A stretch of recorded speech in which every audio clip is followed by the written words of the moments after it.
What we're going to do today is cut the MyUno, so I shall switch over to my other camera and we shall see how we go. Look at this amazing fabric that I got. I think it is so gorgeous. I was really amazed when I opened up my little package. It's been so exciting to see.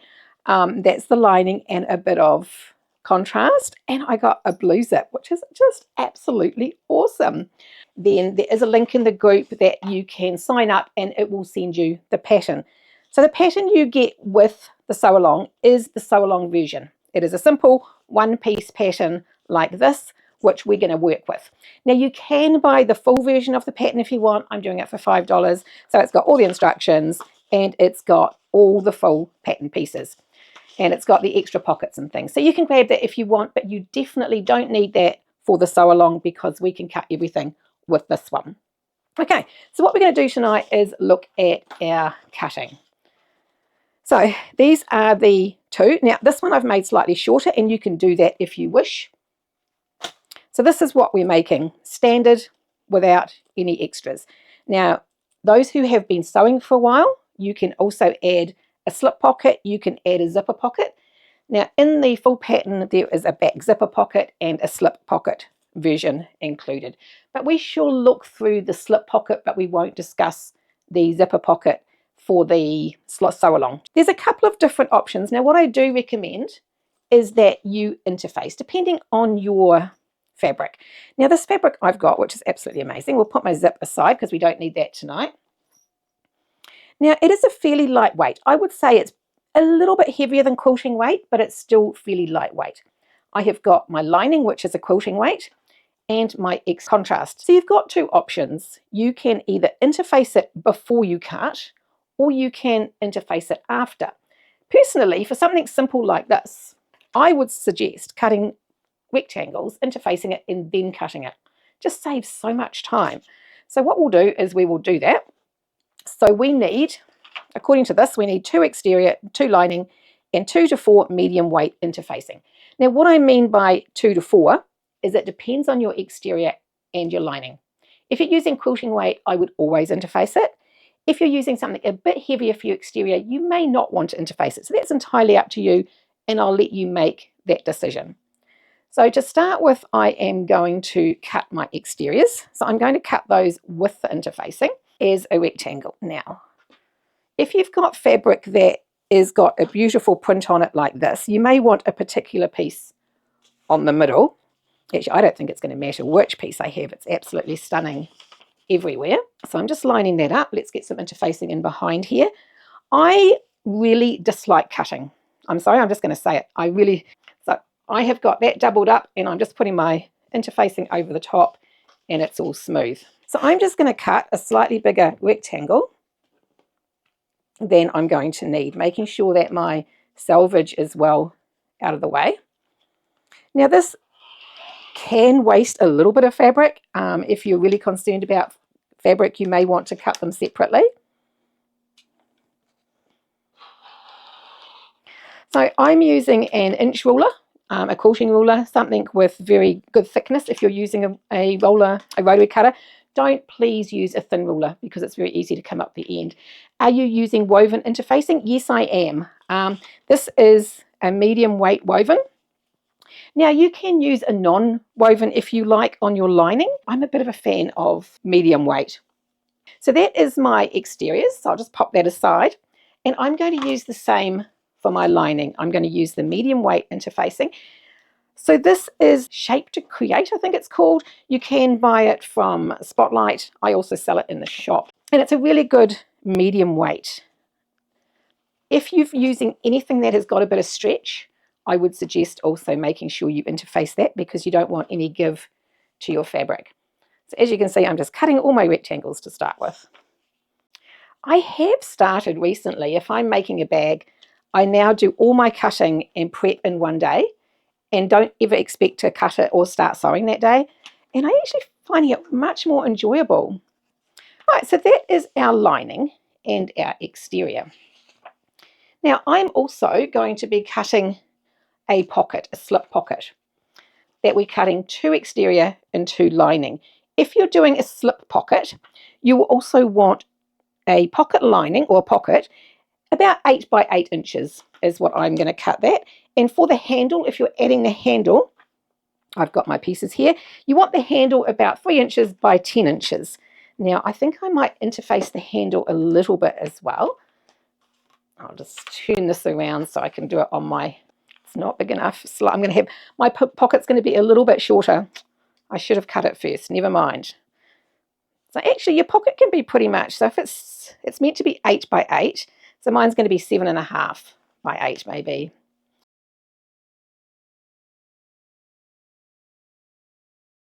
My handle is quite thin. Now we only need 10 inches. Oh, I shall cut. So I would have had plenty, wouldn't I, to do my pocket, and I've cut it short. Never mind.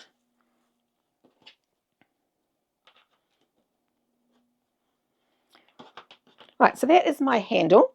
And I think I might also interface my pocket, just because it is quite light.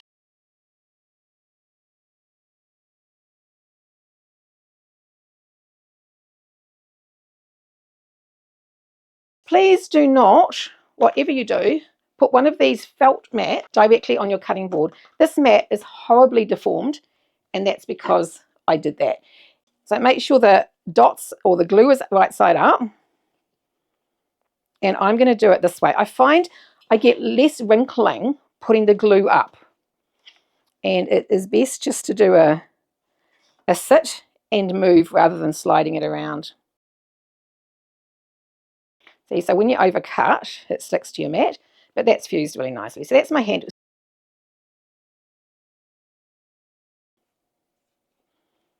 This is the tedious part of cutting. Okay, should I use Decaville to interface instead of woven interfacing? Just mine is woven fabric and seems a bit too thin. Carolyn, it purely is up to you. I'm going to be adding a small amount of fleece to my lining, like a very thin fleece. Decaville would be fine as long as it's out of the seam allowances. And to be honest, I actually prefer Decaville over the top of interfacing, but then it depends what fabric you're using. I just find it adheres much better if it's over the top of interfacing as opposed to just straight onto the fabric. The way this little pouch is constructed, you would want to make sure that it's definitely out of the seam allowances at the bottom. I have made one in fairly stiff vinyl and it was fine, but it's, yeah, it depends. It's up to you.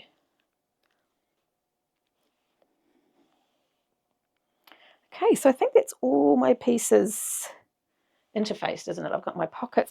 Right, so the only other thing I want to do, I have some samples, very thin fleece, and it's not enough to cover. So I'm wondering whether I put it on the lining, if you don't see it, the join is not going to be so noticeable if it's on the lining. So if you're joining fleece, what I tend to do is I put it together. If you haven't got enough and you need to join it, cut a straight line through the middle and then just butt up on that line. So it was very nice of the company to send me a sample so I can try it. So I thought, why not try it? Exactly, Michelle.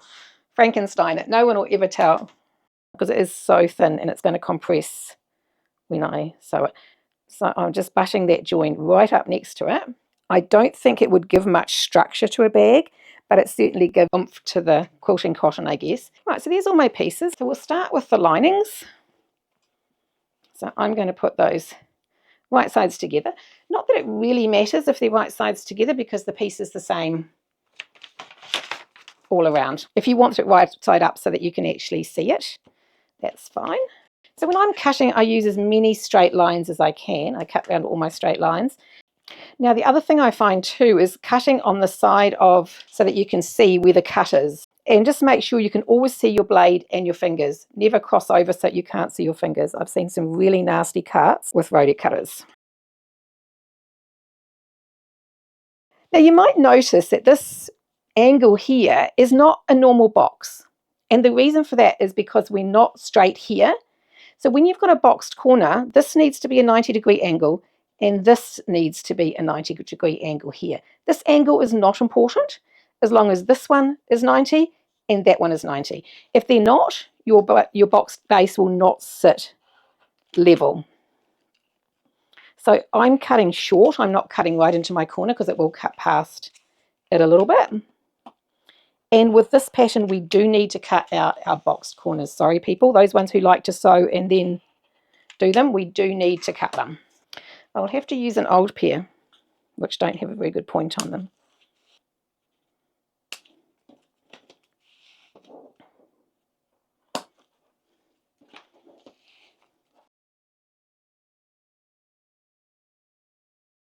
Now that's, which one do I want to be my front?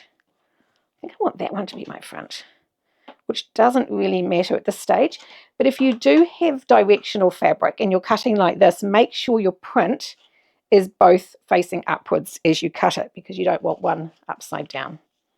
The other thing I might do, has anyone used Coat?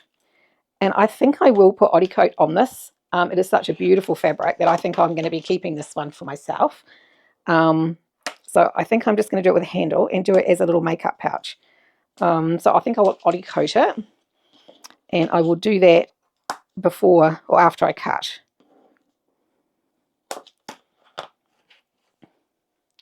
So that is our exterior and our lining. So if you're doing a slip pocket, it is meant to be 8 by 8. I do not have 8 inches, so I was a little bit short. So I'm just making mine as big as I can make it. So I think I'm 8 by 7 or 8 by 7.5. So that is fine. And it is purely up to you whether you want your slip pocket, if you're doing one, on the interior or the exterior. Now I'm going to do this on the exterior. So I'm just tidying up around the edge of my interfacing. The other thing good about interfacing before you cut, if your fabric has shrunk, and I find it so frustrating if one fabric shrinks and the others don't, you've got your lining or your exterior slightly different size, which is frustrating. So I'm going to use some Coat, but I'll put it on later. This is quite an old tub. They have changed it, so I need to use it as well. I am doing the slip pocket with a vinyl trim on it. Now you don't have to use vinyl. You can use anything that is not going to fray, and you want it the length a little bit longer than your pocket by 3/4 of an inch. So that is pretty much our cutting done. Now if you're wanting to cut the straps, the strap connectors, you want to cut them 3 by 5 7/8. I would just cut them 3 by 6. And that would be the strap connectors. So that is 3 by 6, and the handle, which I've cut here, is 3 by 10. So what we want to do now is take our front and lining. So front lining and front exterior. Line those up together. Make sure they're exactly right. And fold our pattern along that line. So make sure it is exactly lined up and that nothing's moving. Now you can do this with a measurement as well.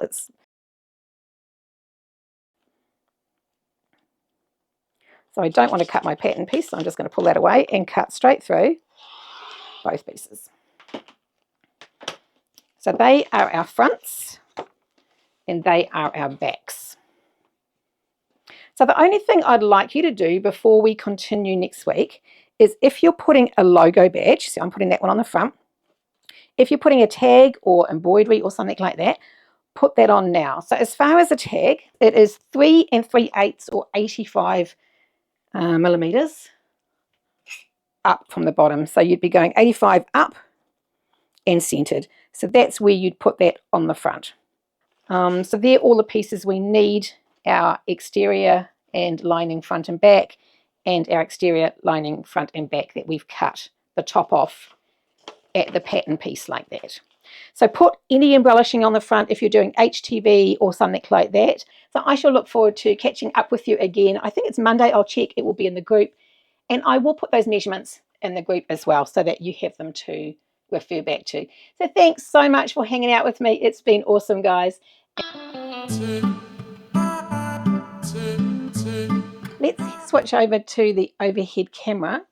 So I have done my tag 85 up as I suggested before. I'm hoping everybody has done their fronts and got everything organized. So I'm doing the handle, and I'm also doing the pocket. So I've got overrun of my body coat on there because I put a little bit extra on that. So we're just going to get into where we left off. So what we're going to need and work on tonight is we're going to do our handle. We're going to do our slip pocket if you're doing a slip pocket. And we're going to put our zip in the front, which is the main thing. So our full back we need to put to one side. And our full lining we need to put to one side as well. We do not need them tonight. We'll leave them over there out the way. So the first thing we are going to do tonight is let's start with our handle, which is a little bit backwards to the pattern, but then people, if they're running a little bit late, they're not going to miss the zip. So this is our slip pocket. Now it is meant to be 8 by 8, and as I mentioned, I'm a little bit short because I didn't have enough fabric. So what we're going to do is fold it in half, right sides together. So we're going to clip that together. I am loving these little clips. They do take a while to get used to because they're so much smaller than the plastic ones, but once you get them, they're cool. So we're just going to sew down the sides of those at about a 6mm seam allowance.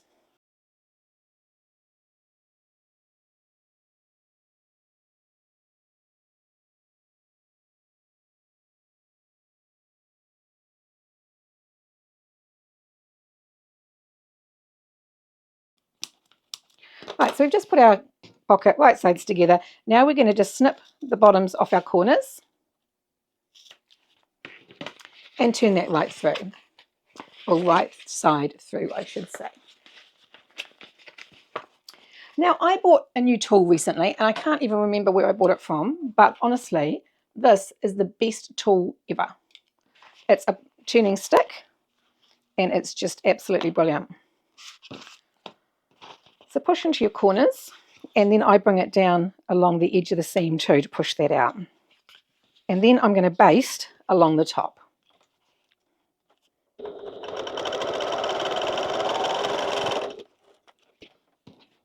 So that's our pocket.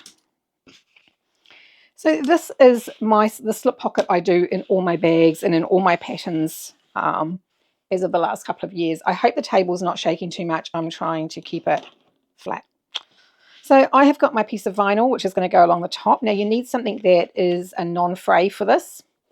And I'm going to just trim up the top of my pocket, just any overhang, not actually the top, just any fray yucky bits. I'm going to put double-sided tape down the middle of my trim.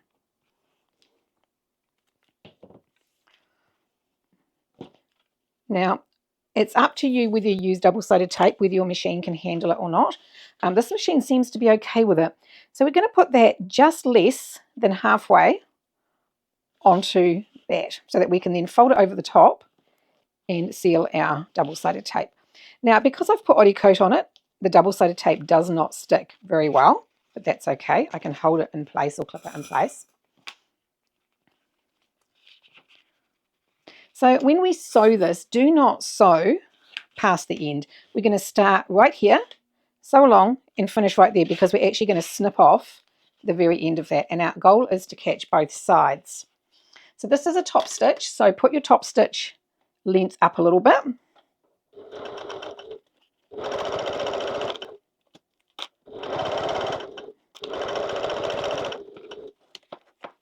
So what I do with that, and that's called, so if you just run your scissors right up the edge of your pocket, you won't actually cut your pocket, but don't cut your stitching.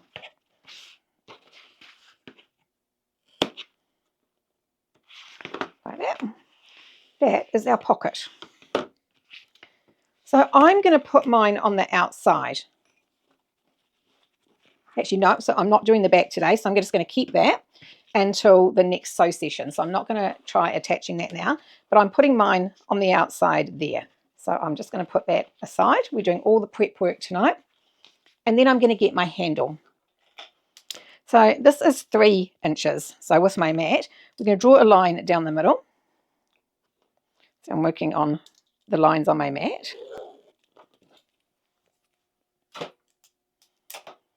Now again, you don't have to use double-sided tape. You can just pin it all together. Hi Sally, welcome in. So this is the handle, and you would make the strap connectors exactly the same way. So we're now going to fold that into the middle onto our line and just secure it into the double-sided tape. Now, if you feel that your fabric is a little bit thin for a handle and you want to beef it up a little bit, you can put a layer of very thin fleece, or I'm actually going to put a piece of, that's cotton tape, and I might just fold it in half like that because it's very thin, but it's just going to give it a bit more strength. And then fold it in half again. And if you're putting anything in the middle, make sure it's well and truly in the middle, so it's not going to come out the side. So as I said, this is the handle. You would do the strap connectors exactly the same. So what I'm going to do now is sew down both sides of those, and I may as well sew over the edge as well. So that's a top stitch. So I'm doing that at a 5, and I am back stitching at the very end.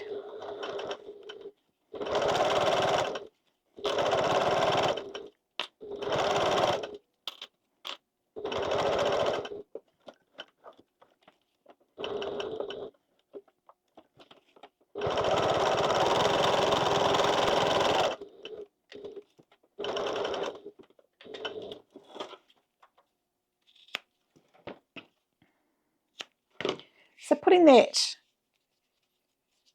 cotton tape in just makes it gives it a little bit more strength. So that's a handle. Now, if you were sewing the strap connectors, and this was the strap connectors, you would fold it in half like that and cut it in half. Simply slide a D-ring in each one and fold it over like that. So obviously the strap connectors is shorter. It's 6. This is 10 inches. The strap connectors are 6, and so they would be 3 on each one. So again, we'll put that aside for now. So now for the fun bit. This is where the bag actually starts. So what we need, our lining and our top. And let's start with the top pieces and our zip. I think this zip is so cool with this fabric. I think it's gorgeous. Now again, because I'm using Coat, it doesn't stick with the double-sided tape very well, but I'm going to give it a try. So I'm going to put 3mm or 1/8 of an inch double-sided tape down one side of the zip. So the best thing is, let's mark the centers of our zip. So just fold it very carefully and just snip the very tiny little bit. You don't want to be bringing much or taking much. If you don't want to snip it, as you can see, this zip is a really nice woven one. If it's not woven like that, I wouldn't suggest snipping it. I would suggest doing it with a marker, because they can fray from your snips if they're not a nice woven one. So mark all these centers.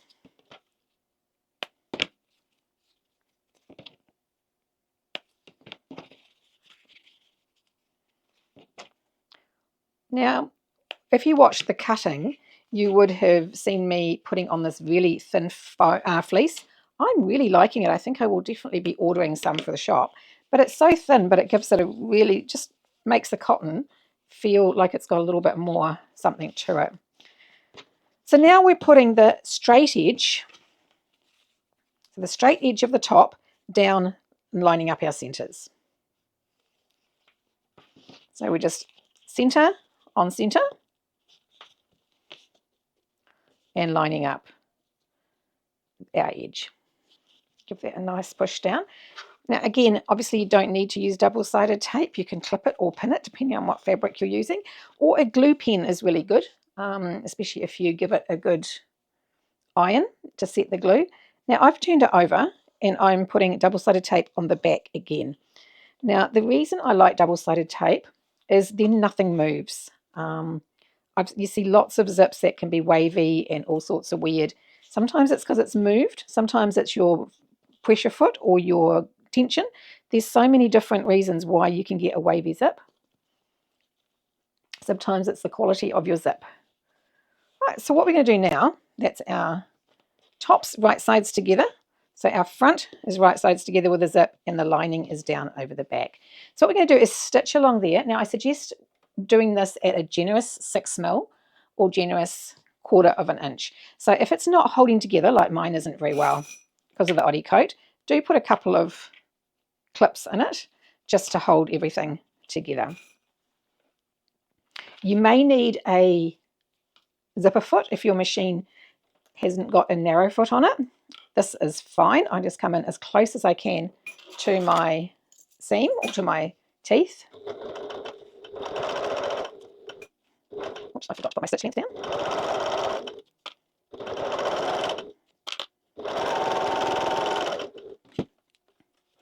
Hi Sue, welcome in. Okay, so what we want to do now is just push that over and give that a good press out, and the same with that. Now, depending on what fabric you've used, this can take a little bit of pressure to make sure this edge meets. But your zipper installation can definitely make or break a bag. So this is a skill that's definitely worth perfecting. And your center points should definitely line up at that.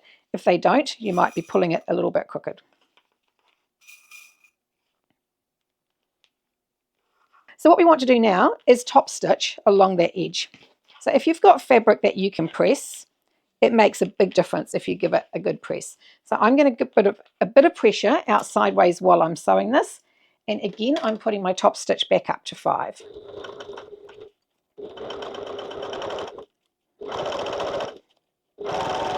Ooh, this doesn't like the oddy coat.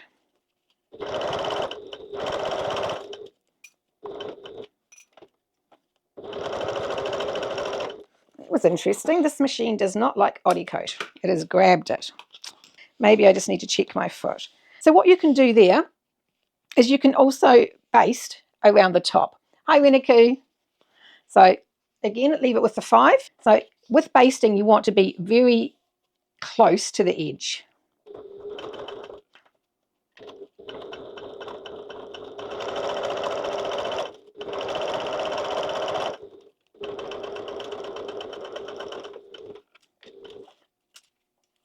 Okay, so that's our top. Now I'm tempted to pull that out because it has pulled it off center with my oddy coat. Do you have to use the oddy coat before, or can it be done after the bag? It can be done after. It's just tricky to press it. You don't have to iron it when it's done, but that's when you get the really nice finish, is when you iron it. Got our top up there. We want to take our front and we're going to put it down. Oops, we haven't marked our centers of our front, have we? That's a good thing. I don't know why that's done that. Use the double-sided tape and be consistent. That's why I use 3mm, so it keeps it well out of the seam allowance.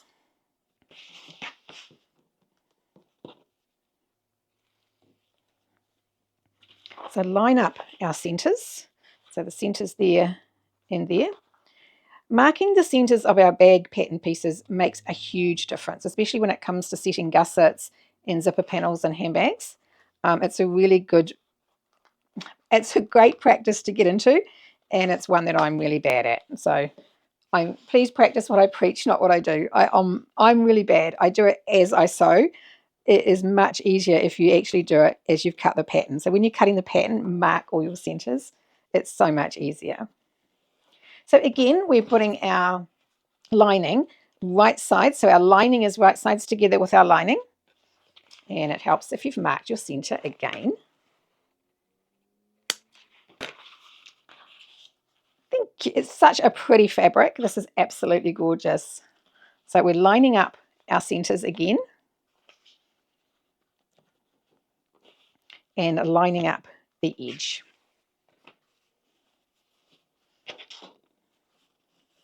And again, we're going to sew across that at a generous 6mm.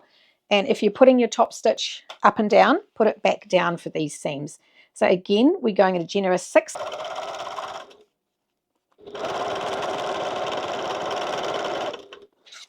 Right, so I'll see if I have the same problem again when I'm top stitching my zip. Okay, so we have sewn along the top, and we're going to open out the seam.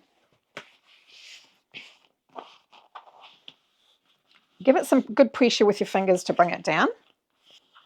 So now we're going to top stitch along that. Now again, if you're in a position to iron your fabric, it makes a huge difference.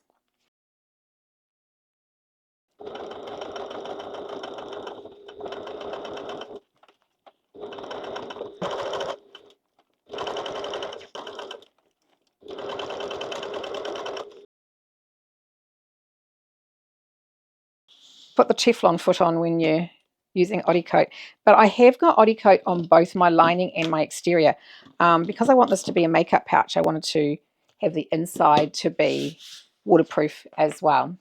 So now we're going to put our zipper pull on.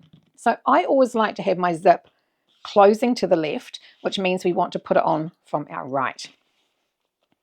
So I always like to see which one is higher. So this one, the left-hand side, is higher than the right. So I'm going to put that in first. And what I find with these, you almost need to bring it out at quite an angle and then just push it in. If you're trying to do it straight, it's just not going to go in. The more of the angle, the better. All right, so we've got our centers marked at the top and we've got our handle. So the next thing I'm going to do, so we've got our center mark there. So we're wanting it 2 inches either side like that. And we want 1/2 inch over the outside like that. 2 inches out from the center. And I'm using the lines on my mat.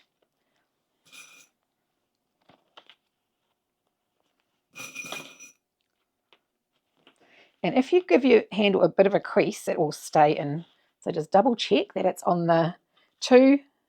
Yep, so there's 4 inches between, and I've got them out about 12 mil. So now I'm going to just give this a really good baste across the top, back and forwards a couple of times, just to keep that in place. Now, when sewing on a strap, don't start at this end here. I'll get this down here so you can see it. So don't start stitching over here because it will just fight the machine. I start here, back stitch, and then come forwards, and it makes so much easier to do it.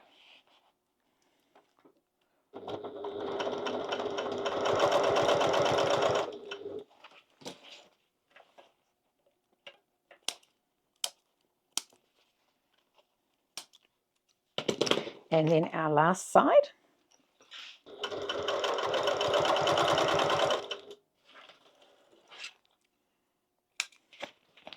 Right.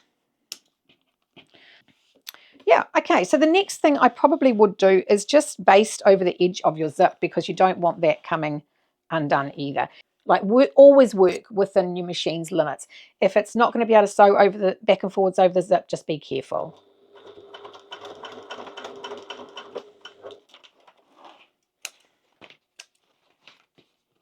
So at this stage, you can trim down your zipper at the overhang at the end, but I do like to leave a little bit out. And please do not use your good scissors for cutting zips. So I like the handle. Well, for a makeup pouch, which this is going to be for me, I think it's so cool. So we've got a few doing the crossbody strap and a few doing the handle. That's awesome. So if you cut your zip, always give it a bit of a melt, but do be careful with double-sided tape that you're not catching. So I've got double-sided tape on that can tend to grab. We will trim this a bit more later, but you don't want it to completely fold out. Now there is another option too with your handle, and one of the reasons I've done this wider is you could always put grommets at the top for a handle. But that's a bit of an advanced bag making technique, and we're just going to keep this really simple. So that is as far as we're going tonight. So is there any questions? If you do the crossbody, do the connectors go where the handle is? Yes, they do. So they just go exactly 2 inches out and go exactly like the handle is, but with the connectors. So if you're making the strap connectors, you would have sewn it the same as the handle. You would then cut it in half. Actually, let me sew this in half because this is the right size for the strap connectors.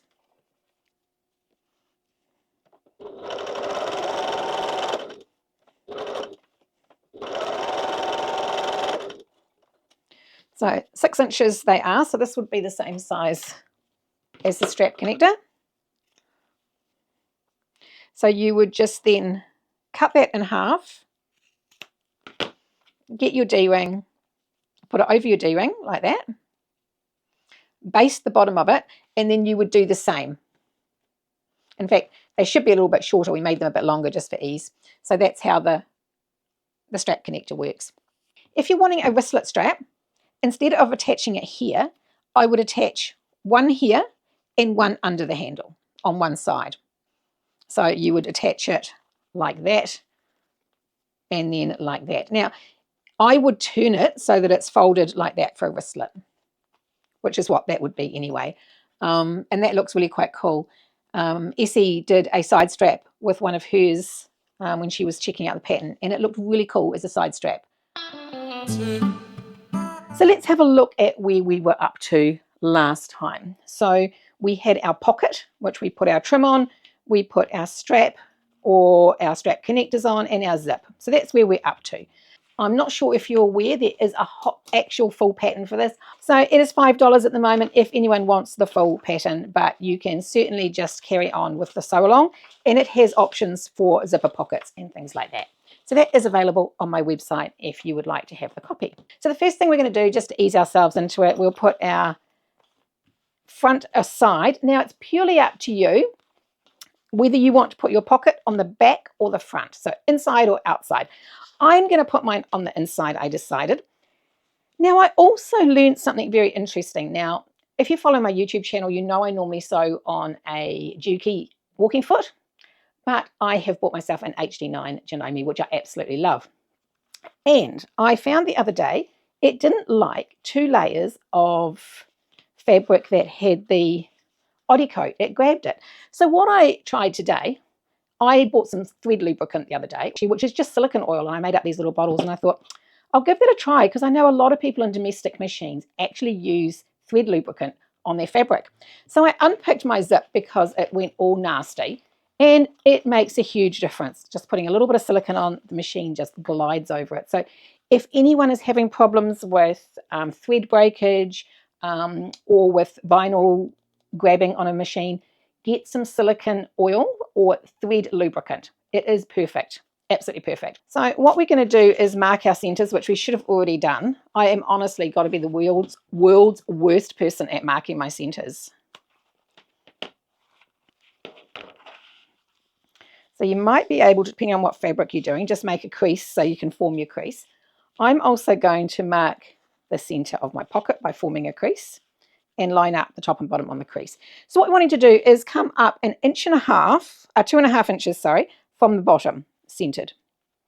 So 2.5 inches, and make sure your center line is on your center line. So I'm not going to do this as one pocket. I'm going to do a divider. This is going to be a makeup case for me. So I'm going to have a little one here. I'm going to divide my pocket because I'm going to have that piece for a lipstick and that piece just as a pocket. Is you can either glue that, pin it, hold it however you want. And I'm going to sew down here to here, up, down and back and up. But you need to make sure you backstitch really well at the top and the bottom. So I think I'm going to put a little bit of my silicone oil on here. I just don't want it to grab. Just takes the tiniest little bit. And I just found, I don't think I want to put it where the chalk is. All right, so I'm just going to hold that in place and sew around there.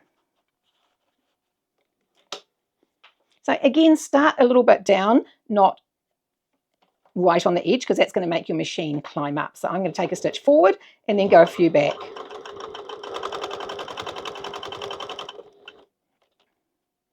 So that's just gliding over that now with that silicone stuff on it. Just double check my distance at that end. That's perfect. Now you can just make one full pocket. You don't have to do 2.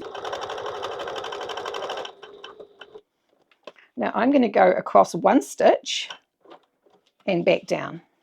Now you can come back down exactly the same line as you went up on, but I actually like to cross it over. And now we'll just finish our pocket.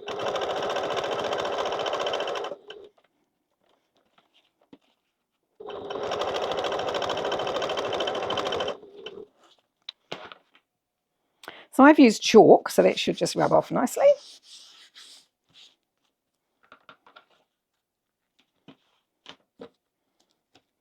So that is our pocket.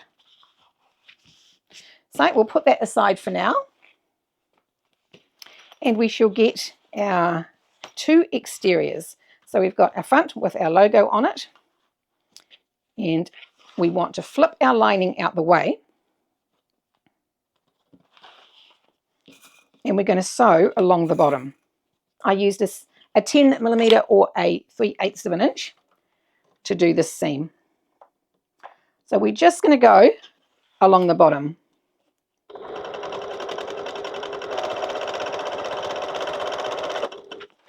I've got a really bad habit when I'm sewing of having a whole lot of stuff behind my sewing machine.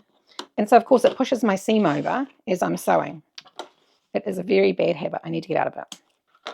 Right, so now we want to open up that seam because we want to butterfly it.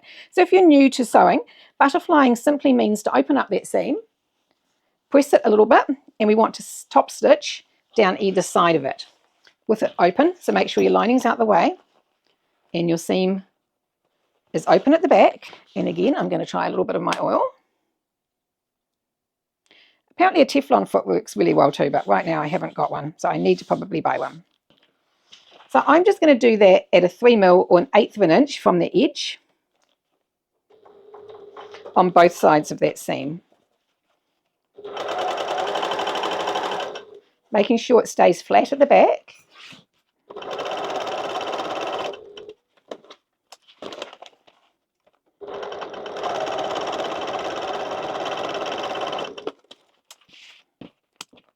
So that's what we have as a butterflied seam. So I'm a fan of butterflied seams on a base. So then we want to flip that back up and turn it over. So we've got our exteriors right sides together, and we're going to put our lining right sides together with the lining.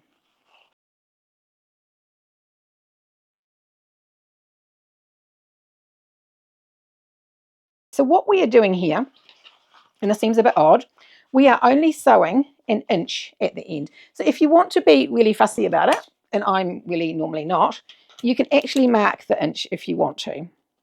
The bigger opening you've got, the easier the next step will be, but you do need to have at least 1 inch. So we're just going to sew from that corner down to that inch mark. Again with the same seam allowance, 10mm.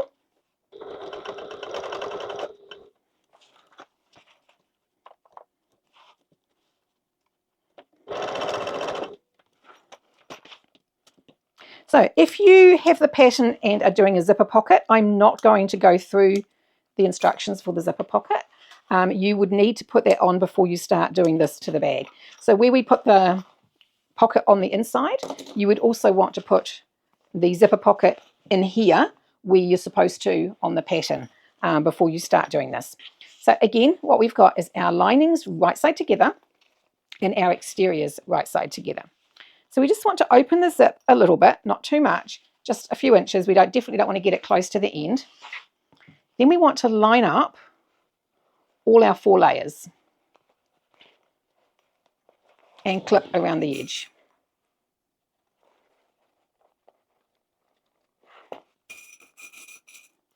I love these little clips, but now that I've got silicone on my fingers, they're a bit slippery. Didn't think of that, did I?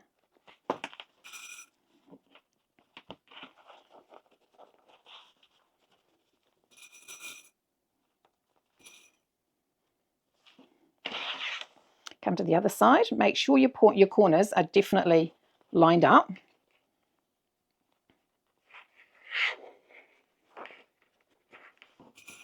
So it should just sit flat. But because we've got the zip and everything in, it does tend to pull back a bit. Now, pay special attention to around the edges of your zip.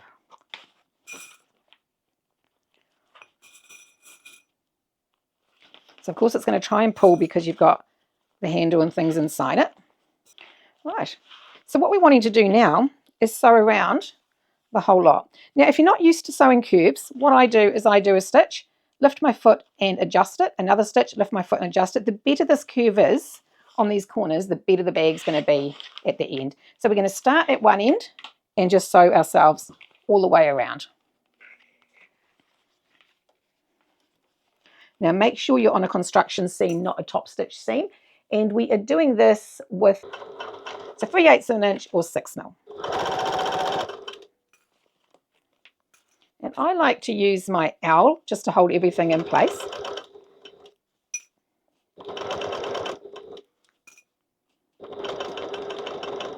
Now when I come over my zip, I like to back tack a little bit over the zip edge.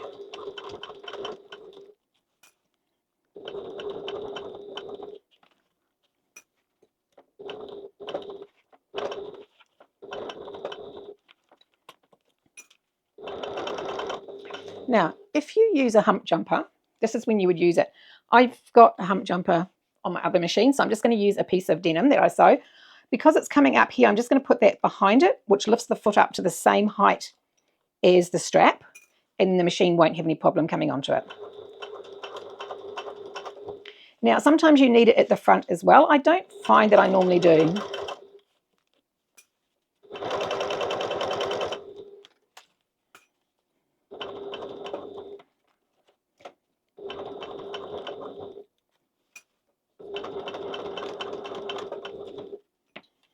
And again, round your curve, just go really slow. And if you need to do one stitch at a time and a slight adjustment, do that.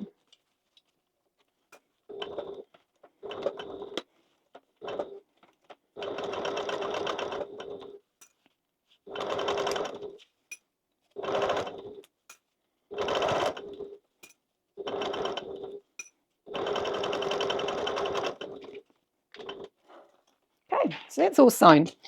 Now, I've heard a few people recently going say, I don't need to use an owl or a stiletto. It actually really does make a difference. Our tools are here for a reason, and they really make a difference. Pinking shears are our best friend when it comes to cutting around corners and things. So if you haven't got a pair, I suggest investing in a pair. They don't have to be really top quality. We don't use them all the time, but definitely make a difference. So I'm just snipping that corner, but I'm not taking off the zip, if you see what I mean. I'm just going quite close to that corner. If you have got a fabric that frays a lot, stay out a little bit, like don't bring the points right in. And I'm not going to trim these. I am going to trim my zip now. I might actually just sew another line further out because I haven't got a lighter here. Now the other thing you can do if you want to is sew another line, 3 mil or 1/8 of an inch from that one.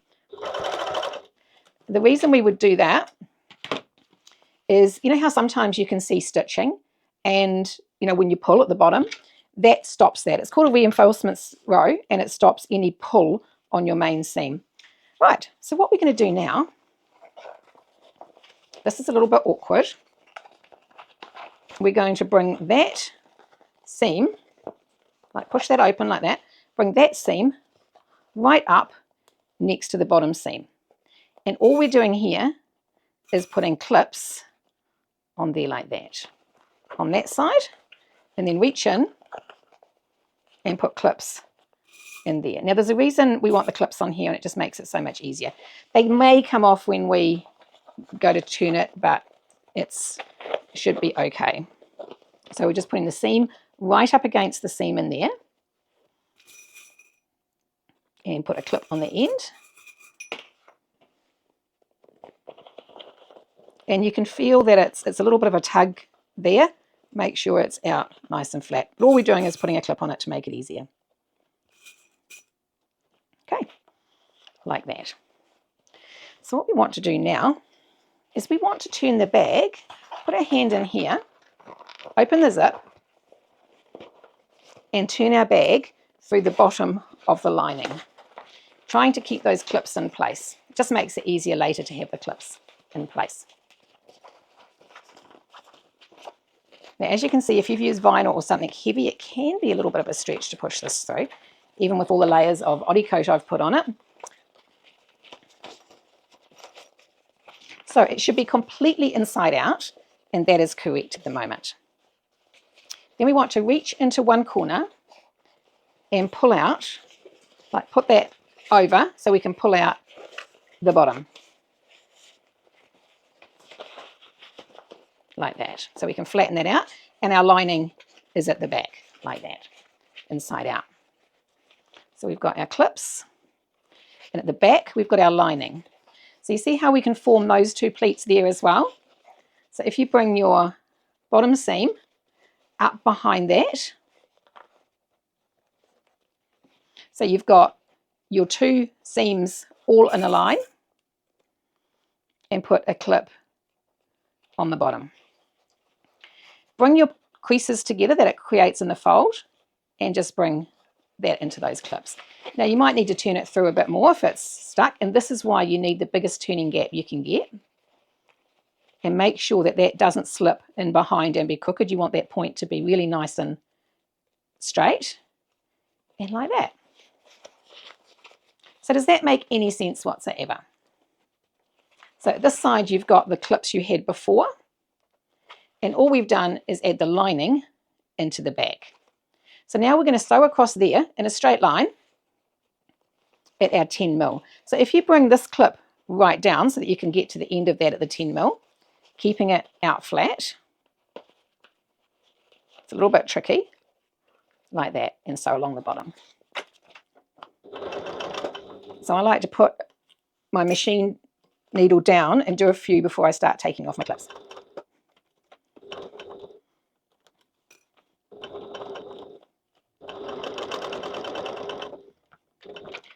Now this is handy at that point to do another seam across on the inside. That's 1/4 inch away from that seam.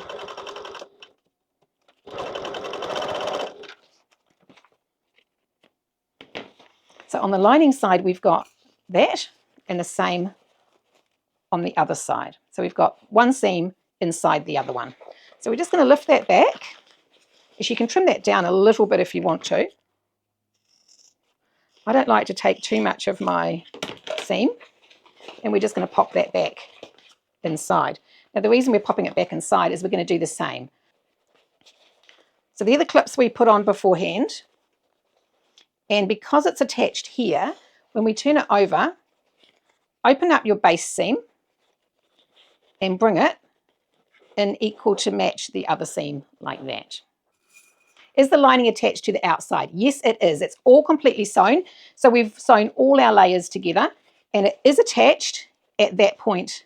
Actually, if I take my clips off, it won't be as tidy, but I'll show you. So it's all attached at that point there. So what we're doing is bringing our seams in to match that point there. So we've got, that's why we put our clips on before we turn it, because then it's nice and we've got our points perfectly, but I can re-establish those. You can actually sew these points a little bit on either side before you turn it.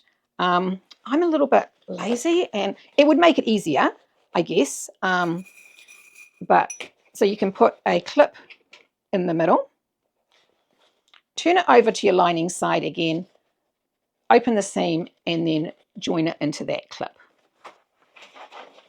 So basically you're boxing them both like that.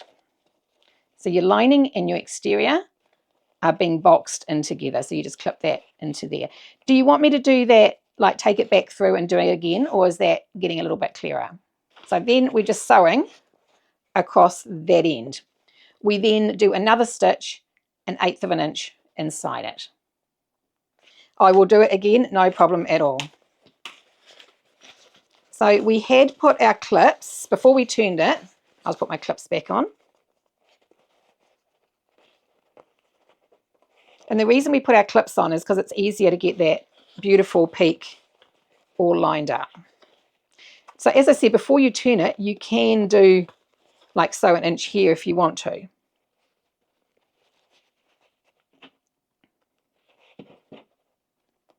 So that's what it was like before we turned it inside out. So it's in here now, because that's how it was when we turned the bag inside out. We simply reach in and pull the clips out of the lining. But in doing so, we want to turn the lining inside out over the edge of the bag. Right? So we'll do that. So we've got these clips, turn it over, open that seam and bring it to the seam here and put a clip on the middle. And now we're simply adding this, because it's going to form exactly the same shape, into the clips that we've already got on our exterior, like that. And the more you've got turned through, the easier it's going to be to sew. Cool. I think this application has lots of uses, and I'm actually playing with a handbag with this method, which will be interesting. Okay, so now we're going to sew across there at 10 mil, and then do another seam, reinforcing seam, 1/8 of an inch further in from that. And then we're going to do a reinforcing seam within the seam allowance. Give that a little bit of a trim if you want to. Take your clips off because you don't really want them on the inside of your bag. Push your clips, your corners right in. Now we want to close the seam. Now you can either do it by hand or you can do it on the machine. So I just fold my two, I've got my centers marked so I can see where they are and bring them together. But I'm going to try something a bit tricky here. I want to have a little bit more structure at the bottom. So what I'm going to do, I'm going to push that all down. I'm going to put, this is a piece of chopping board, and it is 7 by 16.5. This is going to make closing it quite hard. I think putting this in here, I'm going to have to do it by hand. So this should fit. My reasoning in doing this is I wanted to try it a bit stiffer. I'll see if I can get it in all right. Of course, I always try these things on a live, don't I? I don't try them beforehand. So that should be exactly the right size. So I think I'm going to have to close mine by hand, but I'll try it. So we're going to do that. So I've just put that piece of plastic in there. It's like the $2 chopping boards that you get from... Yeah, I'm going to have to do this by hand, I think, else I might lose my... I don't know, will I? Will I be able to bend that enough with that piece of plastic in there? I might try it on the machine, but I think it's going to get a bit dodgy. No, I might do it by hand because I don't want to dislodge that. So what we're wanting to do, which you might be able to, I'll try it, is sew along this very edge. Now, if you can get in on your machine, by all means do that. Nope, I'm not going to be able to. Because I've put that plastic in, I'm going to find a needle and sew that by hand. I very rarely hand stitch anything on a bag. I really dislike hand stitching. So that base is the right length to fit in between the seams, and that's where I've put it. Whoops.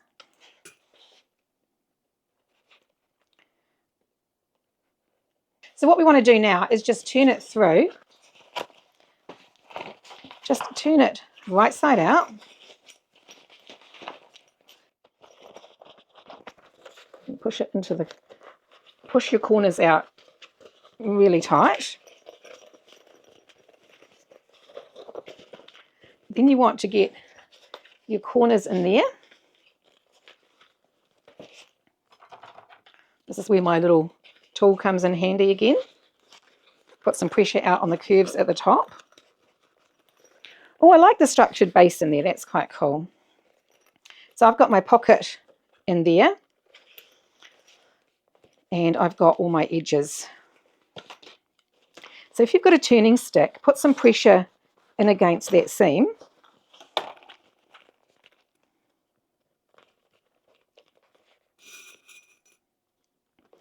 So what I like to do, and this is going to be fairly heavy even for this machine, because I've got the fleece in here as well, but I like to do a bit of a top stitch around the top.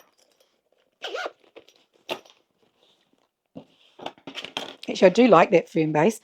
So I start my top stitch about 1/2 inch above the zip, so where I can get my machine in there, just around the edge, across there, and then back to the same side at the other side. Whoops, that's a bit much, isn't it? Yeah, I've got... That's definitely a bit much, never mind. And I'm going to hand crank my first couple of stitches.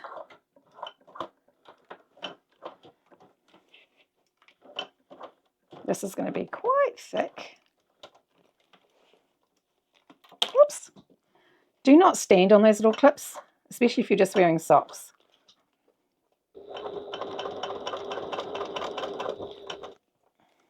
My little hump jumper piece of denim.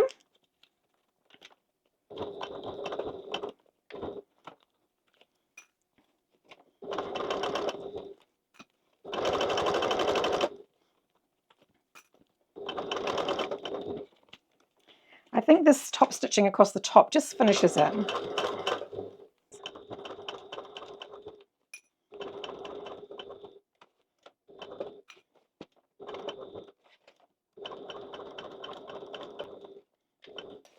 So that is our Uno. So I'm going to put a rivet in the top. Now you don't have to, but I like putting a rivet just in above or under my handle. So it would look really cool with a pocket on the back. And the thing I love about this pouch is it just sits open like that. So if you've got makeup and stuff in it, it's just going to sit on the bench really well. You've got your pockets in there.